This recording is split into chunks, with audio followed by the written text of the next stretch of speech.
About to bust his ass in my 2016 Q50.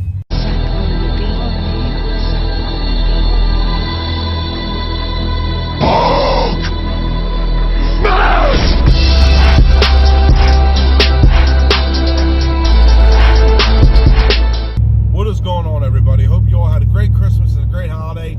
I've been taking it a little bit slow the last couple of weeks on the uploads because of the holidays and stuff like that. Just for relaxing, spending time with family. But yeah, today my buddy Joe he's a good friend of mine.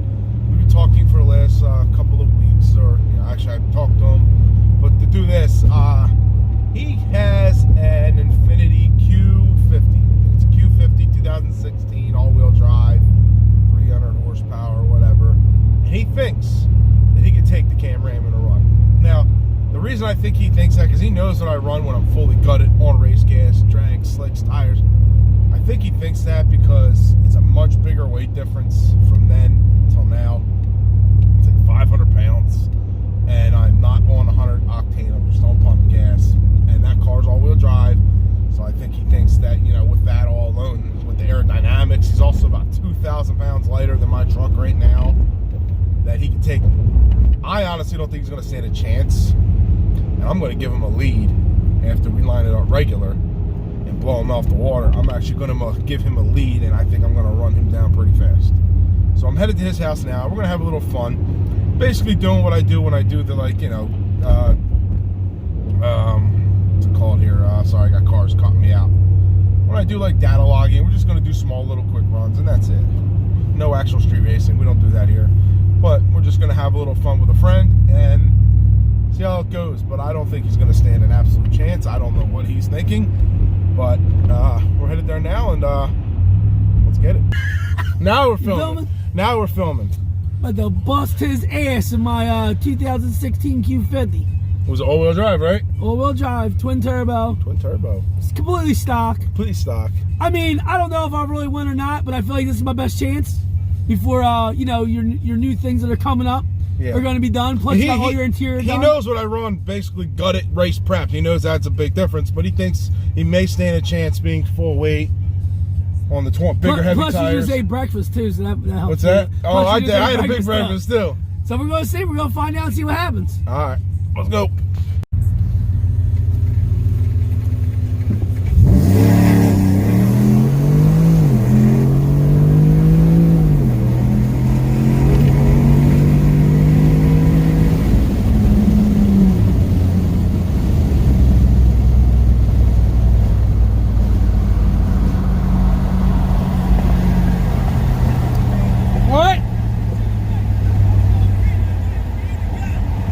Until it turned green.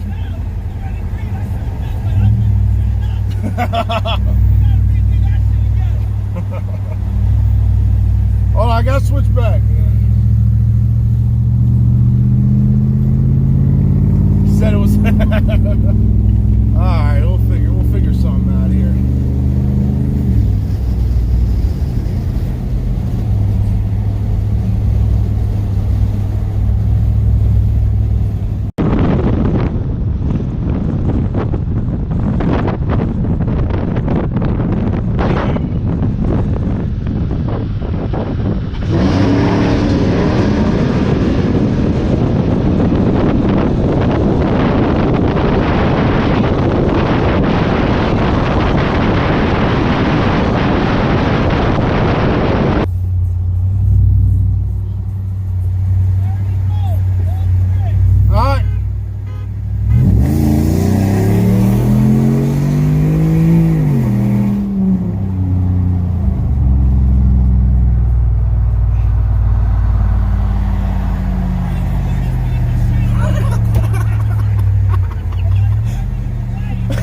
I noticed as soon as you hit it, I was already. I'll give you a little lead. Yeah, ready?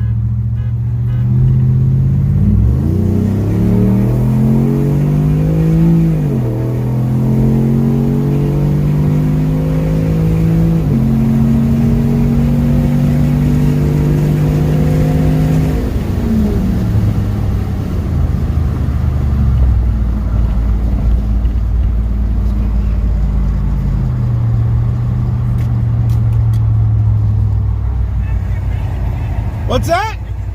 I know. I saw me. Like, I gave you the lead. I had to catch your momentum, but then you. I ain't gonna lie, when I hit 2, that's when I floored it. But when I hit 3, it still didn't. I waited. I'm like, is he hitting the gas or what? I know. You gotta drive this. Shit, my GoPro fell.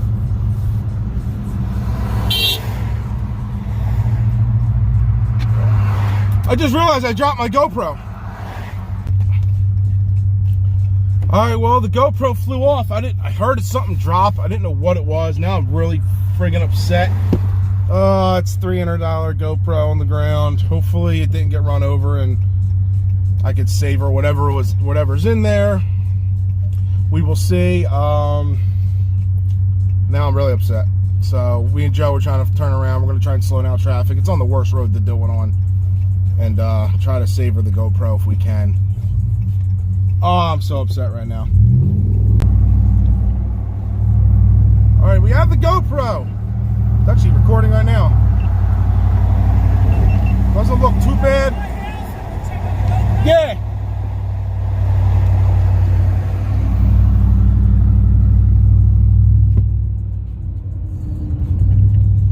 Doesn't look too bad.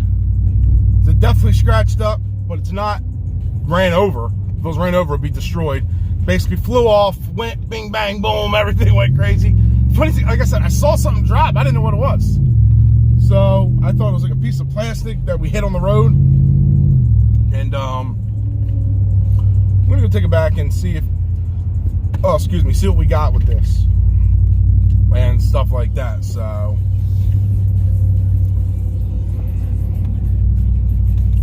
Hopefully, everything seems good. I'm going back to Joe's house real quick, and we're going to take a look at it. And you know, it seems like it was working, so we'll get it fixed. All right, guys. Well, that was a fun little thing that just happened there. So we did a dig race. He said he wasn't ready. I don't think it mattered anyway. No, he wasn't ready. I waited at the green. He waited. He took off, and then my car sucked. I took off at green, but it's my fault. I wasn't ready. That makes plenty of sense, doesn't it? Listen, let's be real. My car wasn't beating the truck no matter what. Because even when I did jump him off the one roll, he still was running me down the whole time. And then that's when the GoPro. That video I gave him, I had to let him get ahead because he said it takes forever to kick in. So he had to jump. So I waited. Then I hit it. And then when I was catching him down, I don't know, got up to a little more mile an hour, nothing crazy. And then the GoPro goes flying off. The delay on that is car insane, yeah. is insane. Like the throttle, I guess, is everything's electronic. It's a stock tune. Yeah. So when you floor it, it literally takes, it feels like an eternity for it to basically for it to downshift and go, or I don't know. It's just not. And I did it in sport mode. And I'm not even. I'm mine's downshifting too. I'm not. It's not like I'm in selecting my gears. Yeah. But it's different. I'm tuned for performance. Yours is tuned for whatever. And then that was the second roll we did, where we both hit it on 3, and he said it didn't even move yet. Hey, by the time my car went, you were at the light waiting for it already. I was like. And the first one we wanted to do another dig, but it just we're not going to go back roading and looking for stuff like that. Because we don't shoot. Yeah, we came to the conclusion he can't beat me, so we're just gonna leave it at that. Yeah, we'll go with the conclusion I can't beat him, but all the races show that I beat him, except the one my GoPro fell off and I was running them down. But well, don't worry. When the weather breaks, Yeah. We'll go to Agco. I'll race you with whatever. What are you going to race me in is what I'm getting at. Oh, my Mustang. Oh, yeah. I'm not going to keep The dude's losing. got a mid-9-second Mustang with how much horse was it got? About 900,000? Probably 900 at a tire. Last time we were out, full weight, 20s on the front. Yeah. Me driving, I'm like 270. Went 9.5 at 148. Yeah, and he got kicked off the track. Yeah, I got kicked off immediately. Usually they give you a warning. He's like, well, he didn't give me a warning, dude. He went deep in the nines. It's not like he did a 9.9. That was with a 325 pulley, which is roughly 15 pounds of boost. Yeah. I have a new pulley coming, which is a 275. I'm just waiting for it. That should be 19, 20 pounds of boost. Okay. So, I don't know. We're going to see if we can put it on. Maybe we'll see if we can hit it. That's your goal, try to get 8s, right? I mean, it's like a fake goal. Yeah. Because if I really wanted to just You could put a 20% overdrive on it with the 10 rib setup and do a 3.0 up, or I could go 60s like that easily. I don't want to spend the money on the 10 rib. So that's the smallest spool you get for the 6 rib. We'll just see if we can do it. Gotcha. Because for some reason the Fords, they're like known for the I don't even know if they're known, but I've been seeing more pop up, and I spoke to my tuner, snouts break off. The crank pulley snout. Yeah. I don't know if it's a installation error or what it is, but it seems like it happens a lot to the 10 rib guys. No, I don't know how many of them there are, but I've seen a handful or two. Yeah. And I'm cool. All right, gotcha. Yeah, so come March, big things are coming with the Cam Ram. He's got his nasty Mustang. I did a video on his old Mustang. He's got a new one now. Same Whipple, but different car, obviously. So yeah, it's a built motor. It's a built motor now. So we're gonna try see him to get into the deeper into the 9s. And well, if I could just stop being cheap and get some skinnies on the front and drop a little bit of weight. I mean, the car's at got to be 4,200 pounds of me in it. Yeah, it's fully loaded. So every possible it's option. literally an everyday driving car. You would never know unless I told you where I got on. Yeah, exactly. It's exactly. So we got big things coming, and I'll do a video on his car once the good weather breaks and stuff like that. It's been a little slow for everybody because of this weather, but all right, guys, we're gonna head out, and I'll talk to you in the next one. Peace.